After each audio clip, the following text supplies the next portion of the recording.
Assalamualaikum warahmatullahi wabarakatuh. Halo, nama saya Lailia Nurhija, mahasiswa IAIN Kediri tahun 2017, jurusan Tadris Bahasa Inggris KKNDR 036 2020. Halo teman-teman semuanya, gimana nih kabarnya? Semoga kita semua dalam keadaan yang sehat dan masih tetap mematuhi peraturan pemerintah untuk selalu physical distancing. Memang sih, rasanya belajar dari rumah itu benar-benar bosen banget. Tapi, ini semua demi kebaikan kamu dan orang lain juga. Gak apa-apa kok, mengurung diri dulu di rumah selama beberapa bulan daripada kamu harus jatuh sakit dan malah masuk rumah sakit. Nah anyway, di podcast aku kali ini aku bakalan sharing beberapa tips kepada kalian tentang gimana sih caranya biar kita tuh enjoy, gak mudah ngantuk, dan gak gampang jenuh selama belajar di rumah aja. Mau tahu gimana tipsnya? Langsung aja dengerin podcast aku sampai selesai. Nah, pertama-tama pastinya kamu harus berdoa dulu sebelum belajar. Nah, berdoa sebelum melakukan sesuatu itu penting banget loh teman-teman. Apalagi berdoa sebelum belajar. Tujuannya apa sih?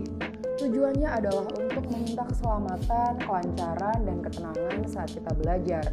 Dengan berdoa, belajar jadi lebih tenang dan pikiran pun jadi lebih berfokus kepada materi pelajaran yang sedang kamu pelajari.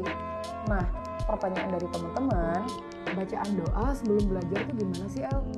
Nah, kalau aku biasanya selalu mengawali belajarku dengan basmalah dulu, kemudian membaca doa sebelum belajar. Nah, doa sebelum belajar itu, Bismillahirrahmanirrahim, Rabbi zidni ilma warzuqni fahma, waj'alni minas sholihin. Yang artinya, ya Allah, tambahkanlah aku ilmu dan berilah aku karunia untuk dapat memahaminya. Dan jadikanlah aku termasuk golongan orang-orang yang soleh. Gitu teman-teman. Nah, jadi jangan pernah lupa untuk selalu mengawali belajar kamu dengan berdoa ya. Tips yang kedua, tentukan waktu.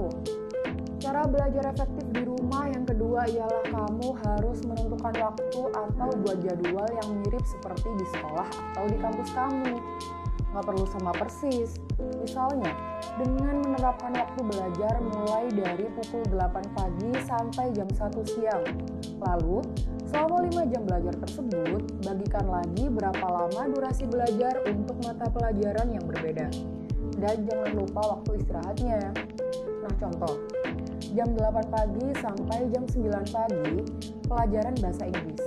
Jam 9 pagi sampai jam 9.30 kamu istirahat. Jam 9.30 sampai 10.30 kamu pelajaran bahasa Indonesia. Dan jam 10.30 sampai jam 12 kamu belajar pelajaran sains. Begitu seterusnya. Dengan menentukan waktu seperti ini, jadwal kamu akan lebih berfokus dan kamu pun jadi nggak akan ketinggalan pelajaran. Tips yang ketiga, rapikan meja belajar. Setelah menentukan waktu, cara selanjutnya ialah dengan merapikan meja belajar kamu. Gimana kamu mau rajin dan semangat kalau meja belajar kamu aja masih berantakan? Nah, FYI, meja belajar yang rapi itu bisa jadi mood booster kamu pas lagi malas belajar loh teman-teman. Jadi, jangan lupa buat selalu rapiin meja belajar kamu. Tips selanjutnya, cari tahu cara belajar yang sesuai dengan kamu. Nah teman-teman, cara belajar tiap orang itu berbeda-beda loh. Ada yang senang sambil mendengarkan musik, ada juga yang belajarnya butuh ketenangan, ada pula yang senang belajar sambil ditemani kopi dan cemilan. Kayak aku sendiri misalnya. Ada yang samaan sama aku? Nah, mencari tahu cara belajar yang sesuai dengan kamu ini menghindari kamu dari rasa kantuk dan rasa malas yang menyerang. Dengan bersantai dan rileks, belajar pun bisa jadi lebih efektif. Itu teman-teman.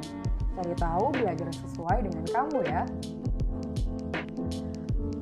Tips yang selanjutnya yakni cari media belajar yang tepat. Selain mendapatkan materi-materi pelajaran dari sekolah atau dari kampus kamu, selama belajar di rumah aja, kamu juga harus tetap membekali diri kamu dengan media-media belajar yang tepat. Misalnya aja, dengan memanfaatkan YouTube, WhatsApp, Instagram, dan sosial media lainnya, di mana sosial media tersebut sudah menyediakan akun-akun yang berisi tentang materi-materi pelajaran yang kamu butuhkan. dan dapat membantu kamu mendapatkan informasi tambahan yang kamu butuhkan juga.